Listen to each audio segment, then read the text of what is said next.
Good morning student. Last video में हमने पढ़ा था कि जो इंडस वैली यानी कि जो भारत है, यहाँ के जो राजा महाराजा थे आपस में वॉर करते थे। किस लिए वॉर करते थे? अपने राज्य की जो सीमा थी उसको बढ़ाने के लिए। और यहाँ जनता से टैक्स लिया जाता था और ब्राह्मण जो है प्रशस्ति लिख के देते थे, जिससे कि राजा खुश होकर के उनको लैंड देते थे। ठीक है, वो अपने लैंड पे कुएँ खुदवा सकते थे, मधुमक्खी पालन कर सकते थे, मछली पाल सकते थे, तालाब बनवा सकते थे, मतलब बहुत सारी चीज़ें करते थे। और इसमें फिर हमने पढ़ा था कि जो उस समय राजा महाराजा थे अपनी संपन्नता को दिखाने के लिए मंदिर बनवाते थे। ठीक है, और बड़े बड़े बिल्डिंग्स बनवाते थे।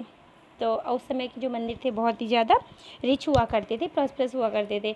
तो जो गजनी का सुल्तान था मोहम्मद गौरी, उसने कई बार लूट करने के लिए वो भारत पे क्या किया था, आक्रमण किया था। और पृथ्वीराज चौहान ने उनको एक बार हराया था, लेकिन नेक्स्ट ईयर क्या वो खुद हार गए थे। आगे हम पढ़ते हैं कि फ्रॉम उदयपुर टू तंजावुर। ठीक है, उदयपुर से तंजावुर। तो यहाँ पे आप देखिएगा, ये कावेरी नदी है। ओके, कावेरी नदी के किनारे दो आपको दिख रहे होंगे, ये है तंजावुर, ये जो ब्लैक डॉट है। ठीक है, और ये है उदयपुर। तो जो तंजावुर है, यहाँ पे एक फैमिली थी जहाँ के जो मुखिया थे मुटरियार। ठीक है, आप नाम याद रखिएगा, तंजावुर के मुटरियार थे, वो मुखिया थे। उन्होंने आसपास के गांव में क्या कर लिया था, कब्ज़ा करके पूरा अपना अच्छा सा साम्राज्य बना दिया था। तो वो उस समय कांची है ना, कांची में पल्लव का राज्य था, और वो लोग पल्लव राजाओं के साथ काम करते थे। मीन्स टैक्स वसूल करके उनको देना, मीन्स उनके राज में आते थे। तो यहाँ पे आप देख रहे होंगे उदयपुर। ठीक है, उदयपुर में एक राजा थे, वो चोल राजा थे। सॉरी, वो राजा नहीं थे, वो भी एक मुखिया ही थे तंजौर की तरह। विजयालय नाम याद रखिएगा। उदयपुर में विजयालय थे और तंजावुर में मुटरियार थे। तो उदयपुर के जो चोल थे विजयालय, उन्होंने तंजावुर को हरा दिया था। ठीक है, और तंजावुर को हरा करके फिर इस पे पूरा कब्जा कर लिया था। और कब्जा करने के बाद क्या किया था विजयालय ने, अपने आसपास का जो एरिया था उस एरिया पे भी वो वॉर करके उसको भी जीत लिया था। तो इस तरह से उन्होंने एक अच्छा सा विलेज जो सिटी बनाया था, उस सिटी का नाम रखा था तंजावुर। ठीक है, और तंजावुर सिटी बनाया था। और उस समय के राजा जो है अपनी संपन्नता दिखाने के लिए मंदिर बनाते थे, तो उन्होंने एक मंदिर बनवाया था। मंदिर का नाम था निशुम्भ सूदिनी देवी का मंदिर। विजयालय ने पांड्यन और पल्लव जो थे उनको भी जीत करके अपने राज्य को बड़ा बनाया था। फिर उनके जो बेटा थे राजेंद्र प्रथम, तो उन्होंने भी क्या किया था, विजयालय जो थे उनकी नीति को ही अपनाया। और क्या किया, आसपास की घाटी जो थी, गंगा घाटी, श्रीलंका और अदर जो देश थे उनके ऊपर उन्होंने क्या किया था, वॉर किया था, उनको भी जीता था। ठीक है, और उन्होंने एक अपने लिए ना वो क्या बनाया था, एक नेवी का, मतलब जैसे नेवी में होता है ना जल वाली सेना, वैसे ही उन्होंने बनाया था। विजयालय के जो बेटे थे राजा राज और उनके बेटे राजेंद्र प्रथम, इन्होंने सब तरफ चारों तरफ से जो उनके नेबरिंग कंट्रीज़ थे उनको जीत के अपने किंगडम को बड़ा किया था। और नेवी बनाया था। नेवी मतलब वो सेना जो पानी में युद्ध करती है। ठीक है, वो बोट लेके जाती है, तो ये याद रखिएगा आप लोग। और फिर उन्होंने क्या किया था, ब्रॉन्ज के स्कल्पचर एंड जो ढेर सारे मंदिरें भी बनवाए थे, जिससे कि उनके राज्य में कितना उनका शासन है और वो कितने संपन्न राजा है ये दिखाने के लिए। तंजावुर और गंगईकोंड चोलापुरम, ये जो है राजा राज और राजेंद्र द्वारा बनाया गया बहुत ही अच्छा सा आर्किटेक्चर है। देखिए यहाँ पे देख रहे होंगे, ये इस टेम्पल में जब हम देखते हैं तो इसमें जो ये सीरीज़ गई हुई है ये बहुत ही भव्य, बहुत ही सुंदर तरीके से बनाई गई है। ये उसी की निशानी है। अब जहाँ पे अब मंदिर बनाते थे राजा, तो मंदिर इतने भव्य रहते थे। तो मंदिर जब भव्य रहते, बड़े रहते थे, खूबसूरत से, तो लोग इनको देखने भी आते थे, लोग यहाँ पूजा करने भी आते थे। और अब पूजा कर जब शुरू हो गई तो वहाँ पे मंदिर भी आएंगे। जब भी आप मंदिर कहीं जाते तो देखते थे क्या है कि मंदिर के बाहर ढेर सारी दुकानें रहती हैं, पूजा पाठ की दुकानें रहती हैं, फिर फूल मालाओं की दुकानें रहती हैं। कुछ दुकानें ऐसी होती हैं जो पर्यटकों को आकर्षित करती हैं कि हाँ, वहाँ पे कुछ सजाने वाला सामान भी मिलता है, और पानी वगैरह, मतलब छोटे छोटे रेस्टोरेंट वगैरह भी खुल जाते हैं। तो इस तरह से क्या होता है कि मंदिर जो है, इससे इसके आसपास मंदिर जो है मेन हो जाता है बीच में, और मंदिर के चारों तरफ उसका एरिया डेवलप हो जाता है, और उस एरिया में बहुत तरह के लोगों को काम मिल जाता है। अब ये जो मंदिर है, इसमें जब लोग जाते थे तो इसमें क्या होता था, लोग दान करते हैं ना, जैसे आप लोग मंदिरों में जाते हैं दान करते हैं, तो लोग दान भी करते थे, तरह तरह की चीज़ें वो करते थे। और वहाँ पे पानी की भी अच्छी व्यवस्था रहती थी, सिंचाई की व्यवस्था। तो मंदिर के जो आसपास का एरिया था ना, बहुत ही अच्छा हो जाता था उपजाऊ। और धीरे धीरे क्या हो गया, मंदिर जो है वो अपने जो किंगडम है उसमें बहुत ज़्यादा संपन्न हो जाते थे, बहुत ज़्यादा प्रॉस्परस हो जाते थे। तो और इस मंदिर में क्या, चोल टाइम जो किंगडम था उस टाइम पे जो मंदिर बने थे उसमें ना ब्रोंज़ के स्कल्पचर बनाए जाते थे, जो कि बहुत ही खूबसूरत कहे जा सकते हैं। और उस टाइम पे देवी देवताओं की जो मूर्तियाँ थी ज़्यादातर ब्रोंज की ही बनाई जाती थी। जो चोल राजा थे उनमें बहुत सारे अचीवमेंट थे, जैसे कि टेम्पल था, स्कल्पचर था, स्टैचूज़ वगैरह। लेकिन इनमें एक ये था, एग्रीकल्चर एंड इरिगेशन भी इनका एक अच्छा अचीवमेंट था। तो इसमें क्या होता था, ये जो कावेरी नदी के किनारे ये लोग बसे थे। तो इसमें आप देख रह सकते हैं यहाँ पे, आई होप आपको मैप दिख रहा होगा। इसमें क्या हो रहा है कि जो कावेरी नदी है यहाँ पे वो कई छोटे छोटे भाग में बढ़ जा रही है, टेरिटरीज इसकी हैं। ओके, तो इसमें क्या होता है कि धीरे धीरे इन्होंने इरिगेशन के लिए बाकायदा अच्छे खासे डेवलपमेंट किया था, जिससे कि हर रीजन में ओहो पानी जाए। और फिर मंदिर का जो डेल्टा है उसमें क्या, नदियाँ जो है ये क्या करती थी, बाढ़ में जब अपने साथ मिट्टी बहा के ले जाती थी, अलग अलग जगह की उपजाऊ मिट्टी बहा के ले जाती थी, यहाँ इकट्ठा हो जाता था डेल्टा पे। तो इससे क्या होता था कि वहाँ की जो ज़मीन थी बहुत ज़्यादा उपजाऊ हो गई थी। तो वहाँ पे जो खेती होती थी, चावल की खेती, वो बहुत अच्छी होती थी। तमिलनाडु के जो अदर एरियाज़ थे उसमें जो है खेती जो बहुत पहले से एग्रीकल्चर डेवलप हो गया था। लेकिन इनमें 5th और 6th सेंचुरी में इस एरिया में जो एग्रीकल्चर था, कल्टीवेशन था, वो लार्ज स्केल में होना शुरू हो गया था। इसलिए फॉरेस्ट को हटाया गया था।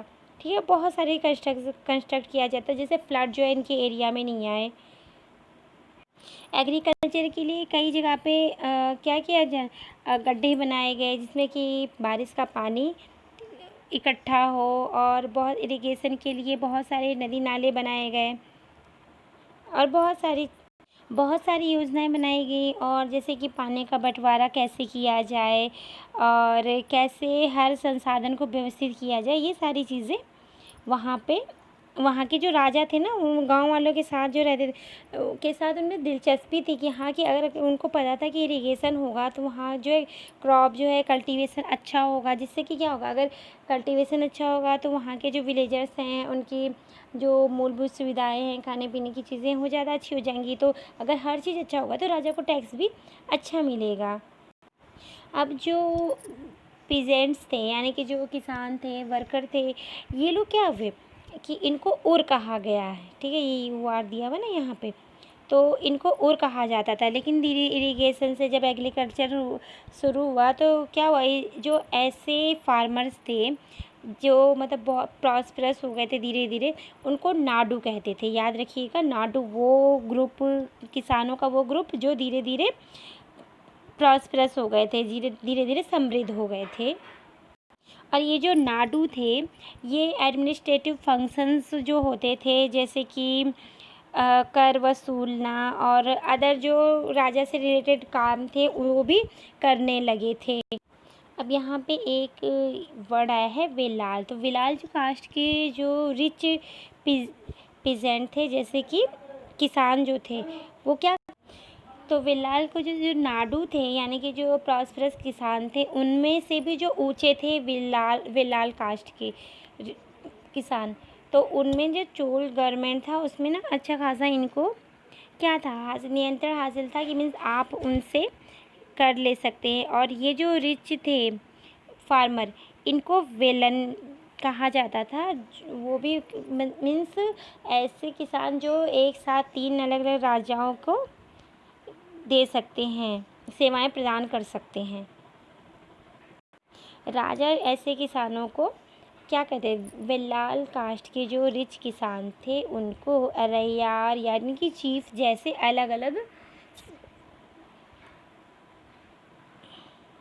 रिस्पेक्ट्स के लिए अलग अलग खिताब देते थे। अभी जो चोल इंक्रिप्शंस हैं, उसमें ना कुछ भूमि के वो है मेंशन है, जो लैंड है उनको कैटेगराइज किया गया है। तो इसमें है एक वेल्लाल वागी। तो वेल्लान वगई जो है वो ब्राह्मण, ऐसे किसान थे जो ब्राह्मण नहीं थे। दूसरे ब्रह्मदेय थे।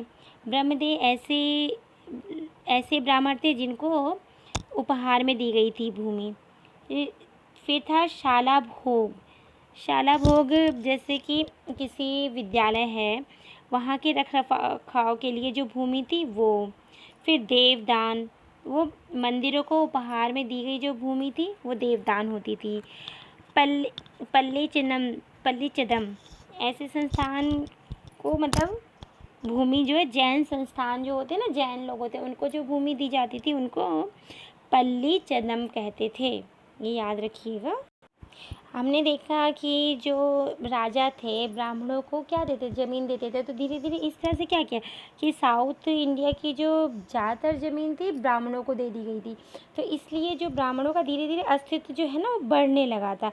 तो जो ब्राह्मण थे वो अलग अलग जैसे टैक्स भी लेते थे, अलग अलग जो है एडमिनिस्ट्रेटिव वर्क भी करते थे। तो उनकी एक सभा होती थी, सभा में जो निर्णय लिया जाता था, जो रूल्स बनाए जाते थे, वो उनको वॉल पे लिख दिया करते थे, जिससे कि लोगों को पता रहे कि ये निर्णय लिया गया है। और ब्राह्मणों का तो संघ था ही, फिर व्यापारियों का भी एक संघ था जिसको नगरम कहा गया है। तो वो लोग भी प्रशासनिक कार्य करते थे। तो तमिलनाडु के चिंगलपुर जिले, एक है डिस्ट्रिक्ट है चिंगलपुर, ठीक है। तो उसमें उत्तर मेरूर जो एक जगह है, वहाँ से अब वो स्कल्पचर जो मिले हैं, उसमें ये क्या क्या दिया गया है कि ये जो थे ब्राह्मण, ये लोग कैसे सभा करते थे, इनका संगठन कैसा था, इनका कामकाज कैसा था, ये सारी चीज़ें उसमें बताई गई हैं। और ये जो अब इंक्रिप्शंस मिला है उसके अकॉर्डिंग, ये जो ब्राह्मणों की सभा होती थी उसमें के मेंबर कौन कौन हो सकते थे, तो उसके लिए कुछ लॉ था, उनका कुछ रूल्स थे। तो वहाँ पे ये था कि ऐसे ही लोग उनके मेंबर बनेंगे सभा के जिनके पास खुद की भूमि होगी, ठीक है, या और जहाँ से वो लोग टैक्स ले सकें, मतलब खुद की अपनी ज़मीन तो हो लेकिन ऐसा हो जिसमें वो टैक्स ले सकें। और उनके पास अपना एक घर होना चाहिए, और उनकी एज 35 टू 70 ईयर के बीच की होनी चाहिए, ठीक है। प्लस उनको वेदों का ज्ञान होना चाहिए। इससे पता चलता है कि जो फार्मर थे, जो पुअर थे, वर्कर थे, पीजेंट थे, वो इस सभा के मेंबर नहीं हो सकते थे, क्योंकि उनके पास तो ये सारी चीज़ें होती ही नहीं थी। और एक और था कि उनके पास एडमिनिस्ट्रेटिव जो है उसके जो मैटर है उनकी समझ होनी चाहिए। नहीं कि आप किसी को भी, मतलब घर है वो कर ले रहा है लेकिन आप उसको एडमिनिस्ट्रेशन कैसे चलाना चाहिए आता ही नहीं है और उसको बना दिया मेंबर, तो वो चीज़ नहीं होता था, ठीक है। और यदि कोई 3 सालों से किसी समिति का सदस्य रहा है तो वो भी किसी और समिति का सदस्य नहीं बन सकता है, ठीक है। यानी कि वो पहले से मेंबर है तो भी दोबारा नहीं बन सकता। और कोई है ब्राह्मण जो है जिसने अपने रिलेटिव है उनकी जमा पूंजी जो रहती थी उसके बारे में नहीं बताया है तो वो भी नहीं बन सकता था मेंबर। तो इस तरह से बहुत सारे रूल्स थे। अब ये जो इंक्रिप्शंस थे इसमें जो जिनके पास पावर होती थी और जो राजा थे उनके बारे में तो जानकारी मिल जाती है, लेकिन जो नॉर्मल मैन होते थे उनके पास ये जानकारी, जो नॉर्मल आदमी होते थे, औरतें होते थे, तो उनके बारे में जानकारी नहीं मिलती है।